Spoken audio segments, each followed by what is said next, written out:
right, it's exactly 13 minutes past 1. The 9th day of the 7th month. 9th of July to be precise. 2019. You're welcome to the Executive Lounge with me, Inshira Ado.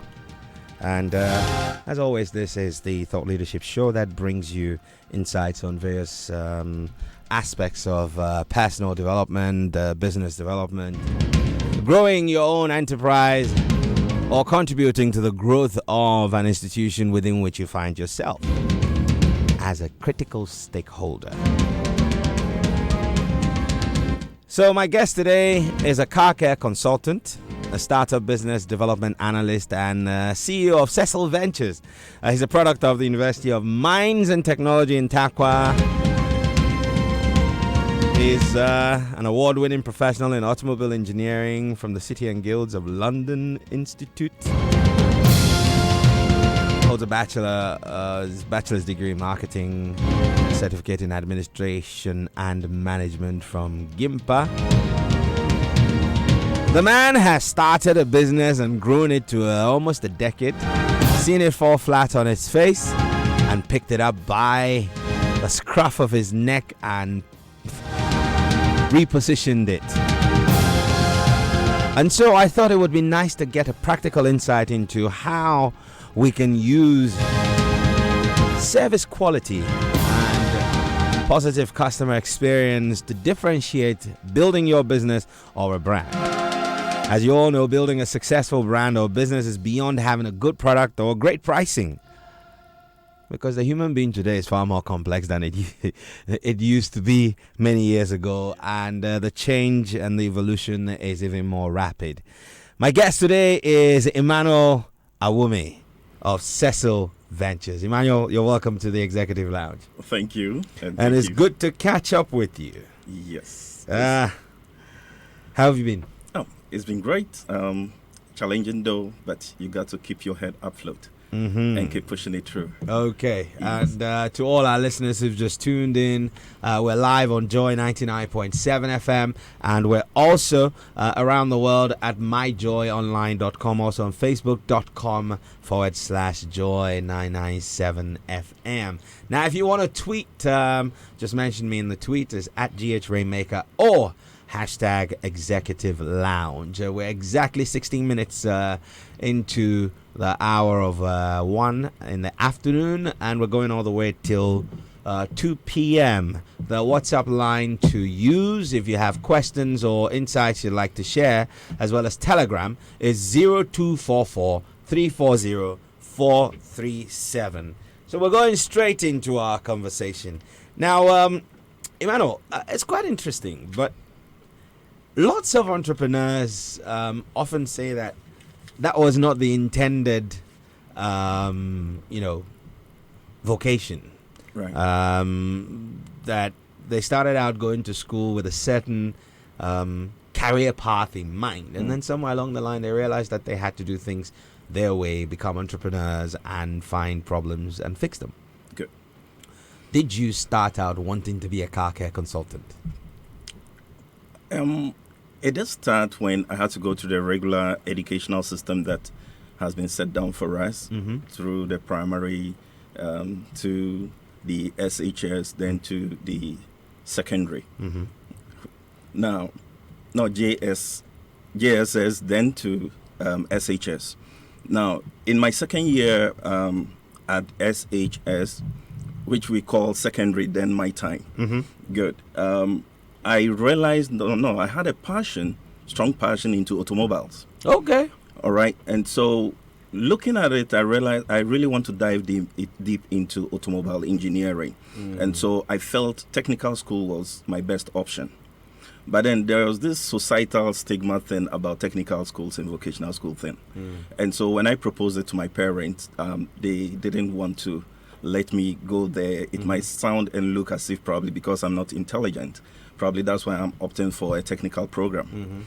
But I insisted that, honestly, that is what I want to do. That's my passion, and I had to terminate my secondary education and follow through to the technical school. Wow. So eventually, my mom intervened and got him to realize that I used to be playing with this Miltons and forming cars here and there, you know, playing with cars all over, trying to figure it into electronic gadgets and just trying to understand the nitty-gritty of things. And so he encouraged him that they should allow me to take my start. And so they enrolled me into the technical school, where I graduated from the technical school and won the best student among the best 25 technical students all over Ghana. Wow. And I became the first to have won a bronze medal from City and Guilds of London Institute. Okay, so that gave me an encouragement that, well, the decision I took to want to develop my career at the early stage was right. My parents were also encouraged by that deed. And so I followed suit to University of Science and Technology, School of Mines, Takwa, where I pursued the further studies, advanced studies in automobile engineering. Right. I graduated, I did my national service, and so I then decided to join the entrepreneurial field. Okay, so I wanted to understand the dynamics within the business environment. So I did not just join the entrepreneurial ecosystem immediately. I needed some mentorship. So I had to attach myself to a company where I was employed as the administrative secretary. Good. So I managed that position for 6 years. Then I got to understand the dynamics within the entrepreneurial ecosystem, and so I resigned. Now, when I resigned, I didn't have capital to actually start this auto business. And so what I did was trying to pick up innovative ideas that I have that I can turn around to make money out of them. So I went into office setup business, where I tried to restructure office environment to suit the way a particular customer wants it.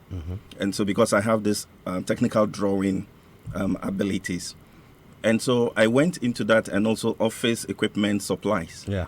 You know, so what I do is I come to your office, try to find out what you need, and then I go out there, look out for those who have these products, get them supply, and then make my little profit. Okay, so I kept doing that, and it was within that time also that mobile phones also came into the system. So that was also another avenue where which I used to try to generate income. It went on and on until I have to even go into pavement block making. Yeah, so I went into pavement block making for a while, all in the name of raising capital to start the main business. And this took me about 5 years in trying to raise funds to start the main business, which is That. Cecil, as you see today. Wow.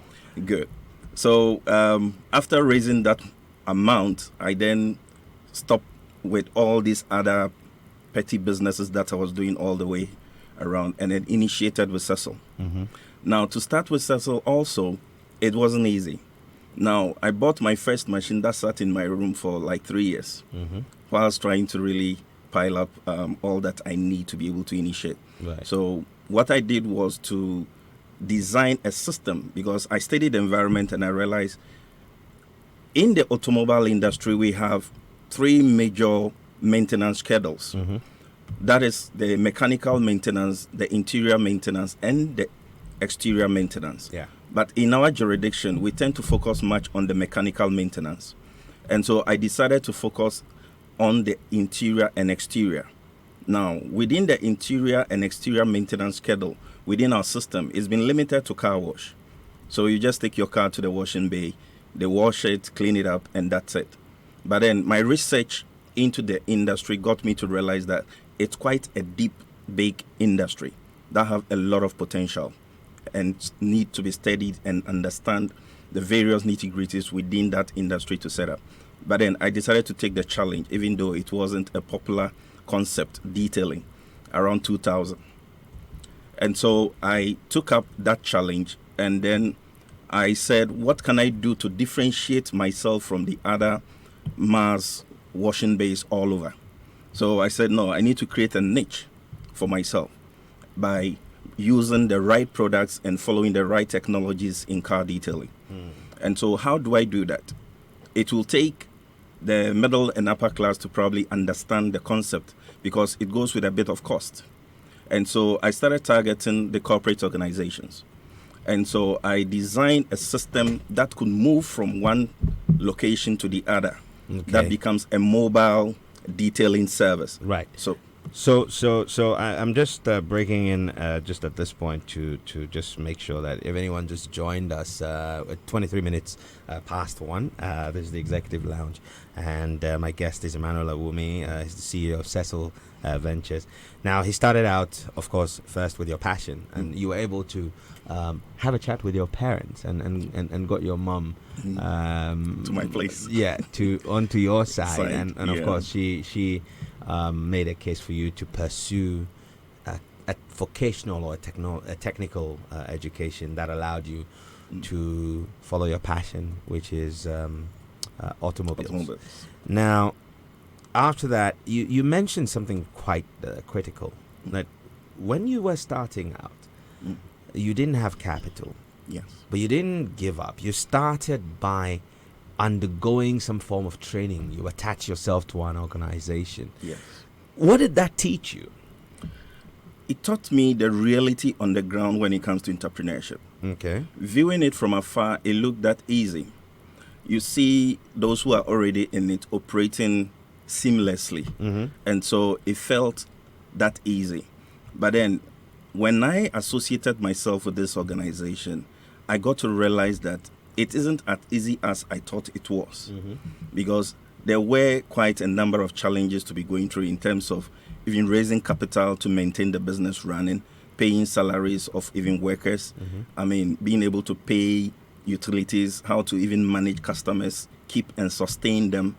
You know, there were a whole lot of dynamics within the sector. That is what I really learned.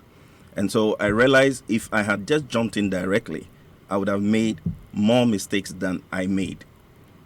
Exactly. Now, talking about mistakes, at what point did you realize that in the scheme of things, be it mistakes or failure to adhere to certain things, or the lack of the knowledge at that time, contributed to the failure of the business in its early in the first time around? Good. I think what I learned was quite encouraging because I really tapped into the knowledge of my then boss a lot. That got me to start. Mm-hmm. Now, when I started, business started doing so well, okay, because I had to get one of the corporate organizations to allow me space within their premises to detail their vehicles. And so, but then what they told me was that I was going to be restricted in only detailing staff and company vehicles. Okay. They weren't going to allow cars coming from the public into the space. Right. But then I took advantage of that because I was dealing with the middle and upper class persons. And these are people who really understand my concept and help me market it.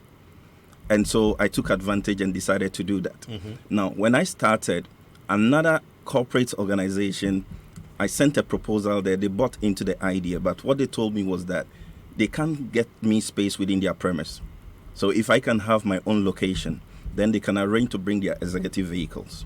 Oh, okay. And so that challenged me because when I realized two corporate organizations have shown interest in my product, I then have to now try to get a permanent location to myself. So I started looking out for a space when I got a place within the Nyaniba estate, someone's home, okay, a space that can take just one car at a time, gated community. And so I accepted it and took up the challenge because I said, how will they see me? How will people know I'm in there? But I said, the product quality will sell for itself. Okay. Depend on recommendation from the few people you work for. They will go sell you. So I took up the challenge, and trust you me, when I moved in there, I got all these corporate organizations following me out there. Now that's quite interesting, and, Yeah. and you talk about the product quality being how you will be noticed. Exactly. How did you come to the point where you knew that if you did A, B, and C and tick those boxes, you would have satisfied the clientele you have to the extent that they would rather come to you than go anywhere else? How did you craft that customer experience that made them come back and tell others about you? Good. The key is research. in that particular industry. Okay. Now, doing the market survey, you look at your competitors. What are they doing? Are they really applying the right technologies to really give customers what they need? Because the customer comes to you coming with an expectation, and he wants to pay for that expectation, not for your service. You are rendering a service, but the customer is paying for his or her expectation. Mm-hmm. And so I have to research to find out what can I do to really meet those customer expectations in the car detailing industry. Right. So my research revealed to me a whole lot of products that, when well used, and the mode of application and all that, can bring you the best outlook of your car, mm-hmm. which is different from the way others are doing it. And so that gave me the cue. And so I started investing into products. And fortunately, I got someone outside the country who I could link up with to get the products in, because we didn't have them on the market. Okay. And I dwelt on that. So that was my strong point. Mm. And so I used that to create a niche. Okay. So, of course, you invested in understanding the space within which you are. Exactly. The acquisition of that knowledge, of course, led you to knowing that the products you need to make that difference was out there. Exactly. Now, let's go beyond the tools of the trade. So you've bought the chemicals you need and everything to detail a vehicle. Yeah. And some guy sets up right next to you. How have you been able to distinguish your service that you give? So outcome remaining the same. The same, right. But what is different along the path that makes people take their cars to your service center from across the country? Good. Customer is key to me. Okay. Now, how do I survive? I only survive based on the customer. Mm-hmm. So my preference goes to the customer, how to always satisfy the customer. Now, there was a situation where I had to let a customer drive his car away off 1,800 Ghana cedis of a job done. Okay. Why? Because he complained at the end of the day he wasn't satisfied with something. Okay. And that thing could be done, but at another time. But then he wanted to make payment. And I said, until I get your satisfaction, I cannot take that money, because the money is meant for your satisfaction, not for the service I rendered. He was taken aback, because that was about 5 days of work on the car. All right. So he left, came back at another point in time before I accepted that. And that is one of the ethics I practice at my end. If a customer does not get his satisfaction, I don't have a cause or a reason to take your money. Okay. And so those are some of the practical things I do, and giving a lot of prime attention to customers. That is, aside the tools, that gives me the edge. As a hands-on leader, I mean, I've seen you at work. Sure.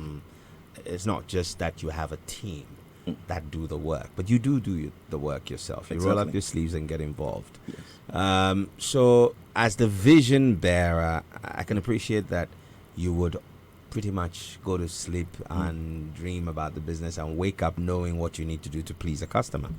But you work in a human institution. You have people who wouldn't always remember to consistently deliver that quality you're looking for. How have you ensured that the quality that I get on a Monday when you're around would be the same maybe on a Thursday afternoon when maybe you're doing the school run, or you're delivering a vehicle to a client, or picking up a vehicle? Good. This is where structuring and training is critical. Structuring your business outlay. What are the procedures that need to be followed to come up with a particular result? You put them down. Now, those who are going to be in charge of going through those procedures, what do they need? They need training.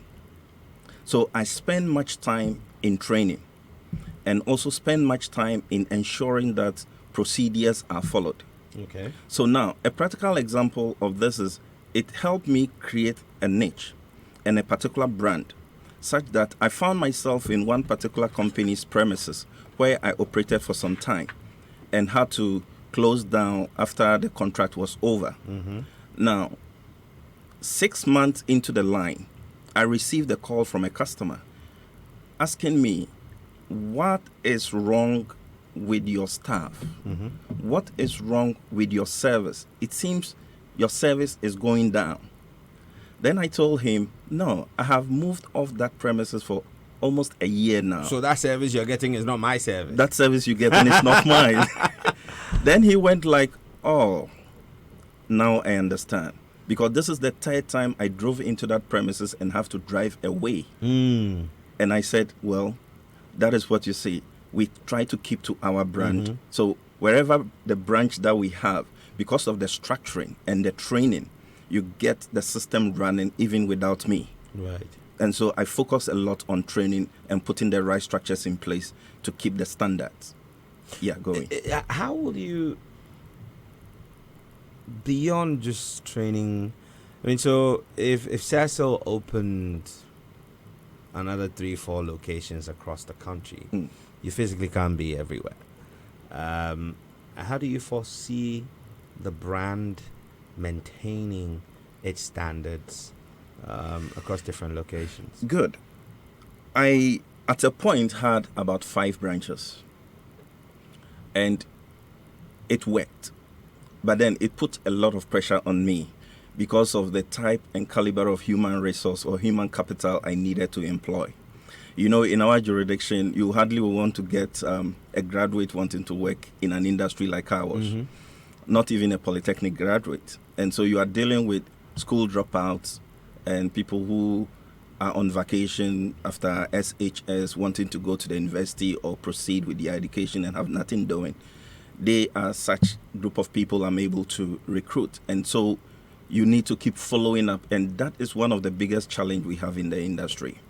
You know, because of maybe their level of education and awareness, they tend to take things for granted most of the time. Mm. They take customers for granted. They take procedures and training issues for granted.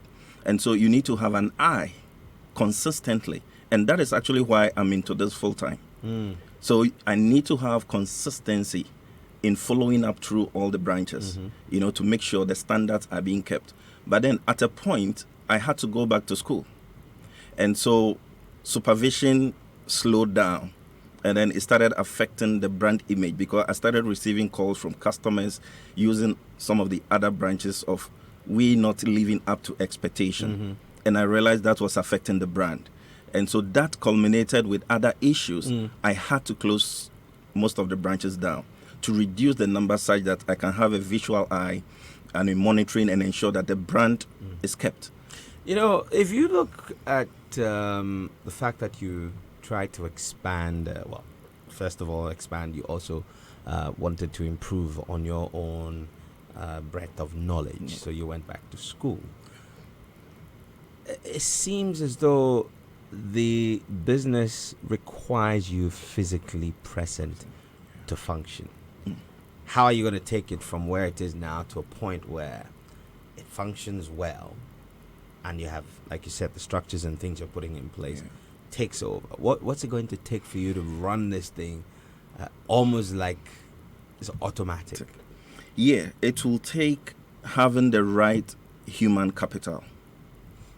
Being able to get, for instance, maybe polytechnic graduates or even technical graduates or university graduates Mhm. who will understand the future of this industry, who will really understand that having a business within the informal sector does not necessarily take you away from your pride of being an educated person. Mm-hmm.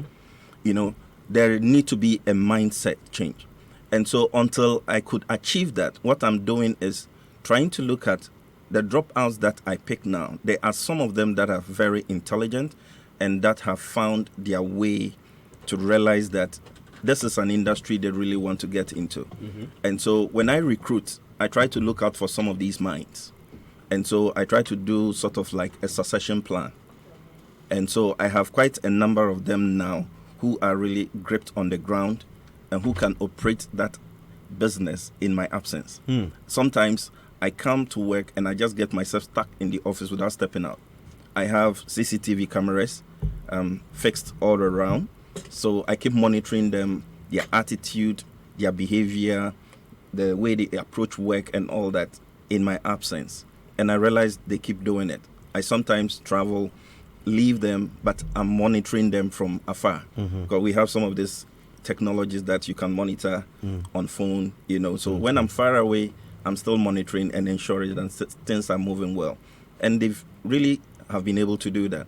But it becomes a bigger business and can create a lot of job opportunities. Should we have a bit more learned ones who will really get in there and try to harmonize the system, put in their best and increase it? And trust you me, that industry can create a lot of jobs. Quite interesting, and I would love to see that happen. Of course, the more jobs we have, the more mouths are fed, and hopefully more taxes are collected as well. Yes. The thing I would like to jump on at this point is that you've mentioned, caliber of human capital. My question, therefore, is that do we find the quality we're looking for in the human capital, or do we create the quality out of the human capital that we find? It's both. Okay. I sometimes say that to be a customer relation person is just like to be an entrepreneur. There must be an inborn instinctive tuition in you, added to the training you have to be able to deliver an excellent customer service. Because you have a situation where you have a number of people in a particular environment. A customer walks in.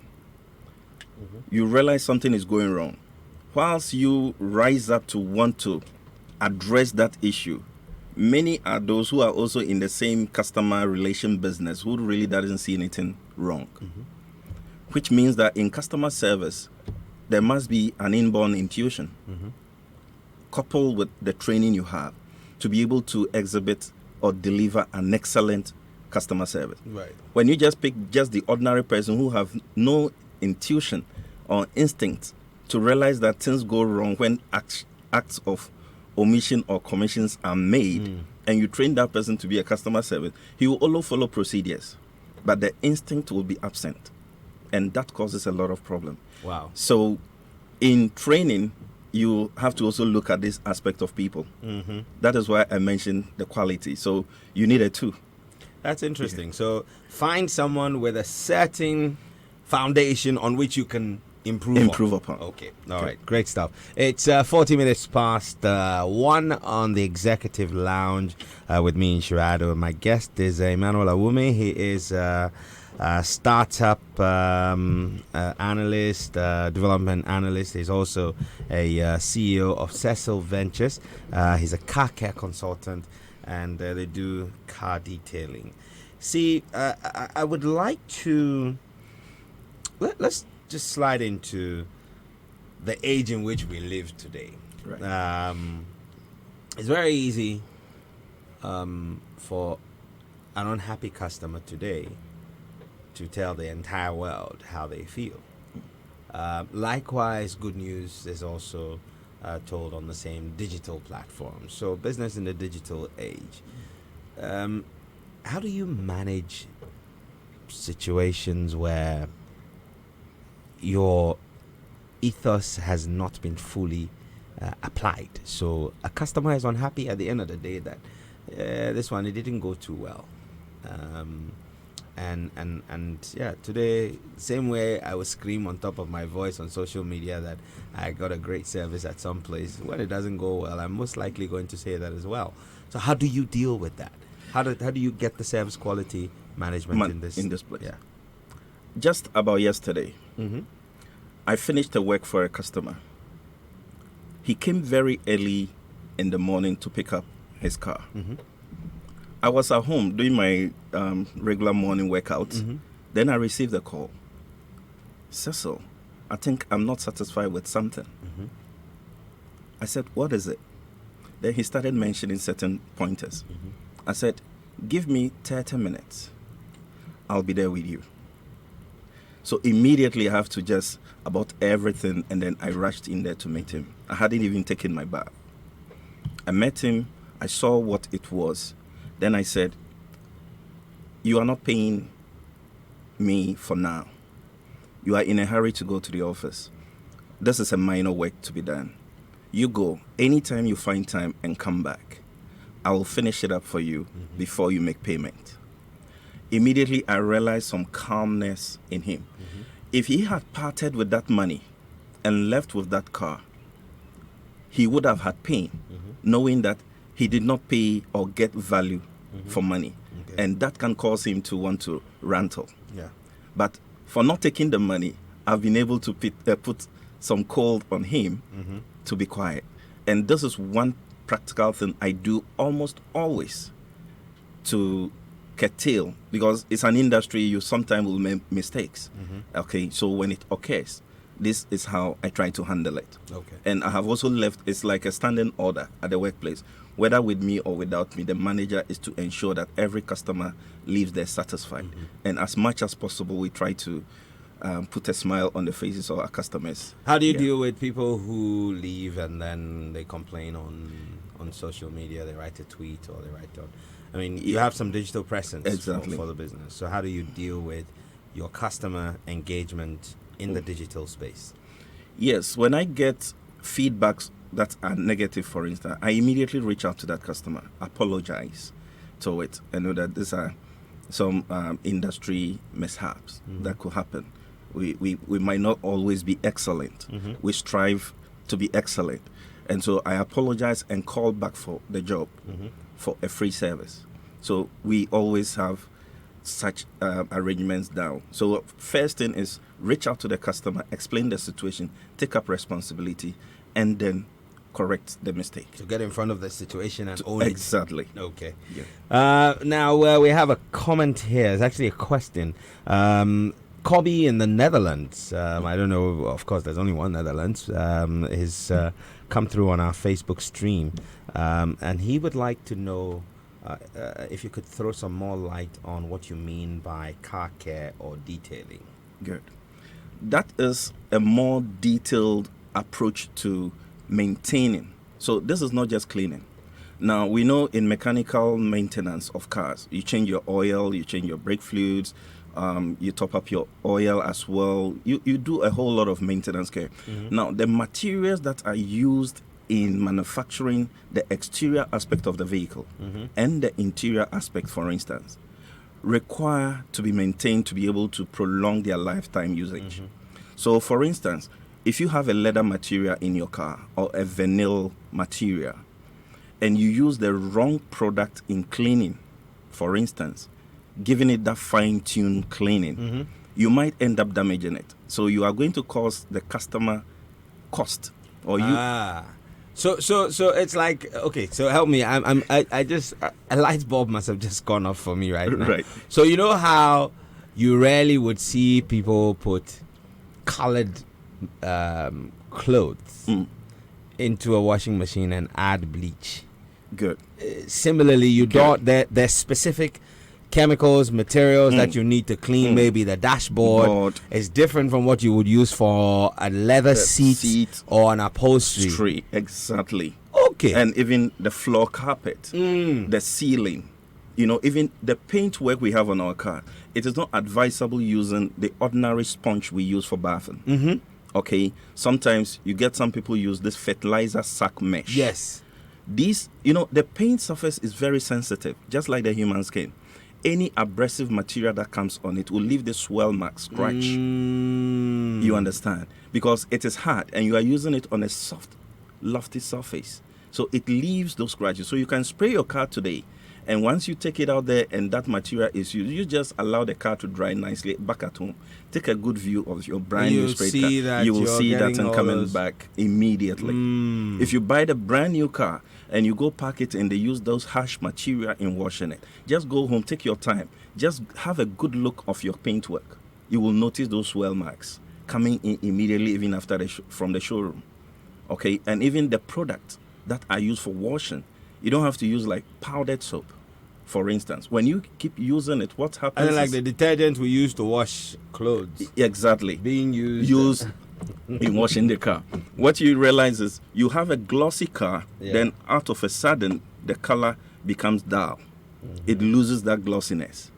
Okay, so these are some of the things when even it happens, we are able to correct them. So that falls also in the area of detailing. Okay. Because you need special products to be able to polish and eliminate those micro scratches and restore the paint back to its new state without necessarily respraying.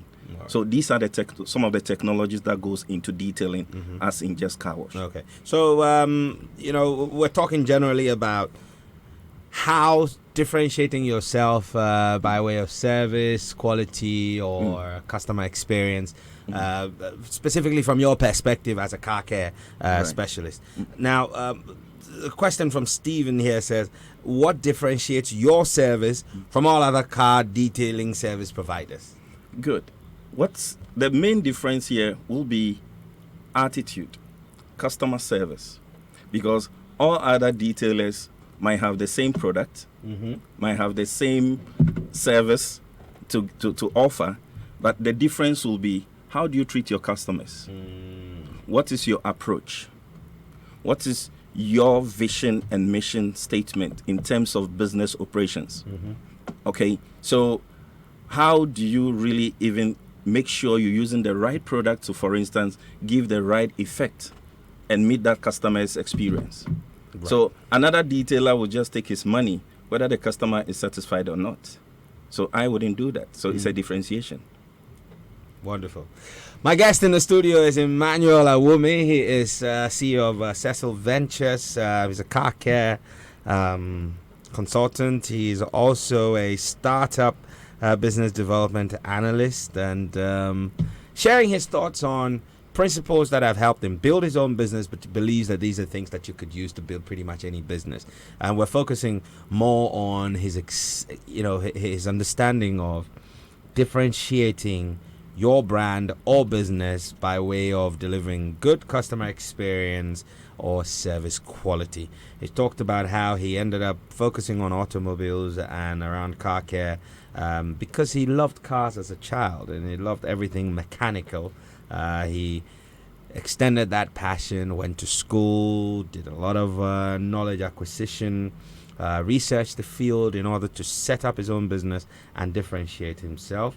He believes that though human capital can be created, the quality of human capital can be created, you must have somebody who already possesses a certain minimum or minimum level of quality upon which you build. Exactly. All right, all too soon. We're coming very, very, very close to the end of the show. There are quite a number of comments that I'm going to be reading them in a moment. If you do have some and you're watching us on the Facebook stream, share it with us, or you can tweet at GHRainmaker on Twitter, mentioning me or the hashtag Executive Lounge. All right, so Emmanuel, it's been great so far. I just want to share one more question here with you. This one says, okay, so in this day and age where lots of businesses sell intangible products and there's very limited interaction with the customer, how do you create a positive customer experience when you don't see the customer? Well, the customer has an intent and an expectation. Okay. And obviously you will have to meet that customer or listen to that customer to know what is exactly what the customer wanted. And so you just have to tailor your product service delivery to ensure you are meeting that customer's satisfaction. So for instance, a customer calls you by phone making some enquiries. You haven't met him, you haven't seen him, but then you should be able to understand the customer and know what he wants and be able to provide it to him off air. And when it becomes the tangible one, as he brings it, you then have a visual examination, understand maybe his concept of presentation on air, convert it into the tangibility form, and make sure he gets his need, and that's it. Interesting. How important is it, when, like you're saying, somebody calls you on the phone, to translate from, I like the way this person spoke to me, I felt good about myself, that they will look into my issue and help me. In the event that the communication is one that is written electronically, that you're not, so someone goes to your website, sends you an email, is there a way that you can get the right tone of voice? I mean, what is there a tone of voice for communicating with customers that you've not seen or heard, but you're just typing and sending them text. Good. That makes it interesting. In our area of work, physical examination is critical. Right. So when you communicate to me via phone or text, I always try to insist if you can make an appearance. Okay. Because, for instance, you said, I need to polish my car. Someone will say, I would like to wax my car. These are two different products. Yes. Okay. But we always refer to waxing as just the key. But professionally, waxing is different from polishing. Okay. Okay. And the product applications are also different. The approach is different. So when you tell me, I want to wax my car, I want to understand why you want to wax your car.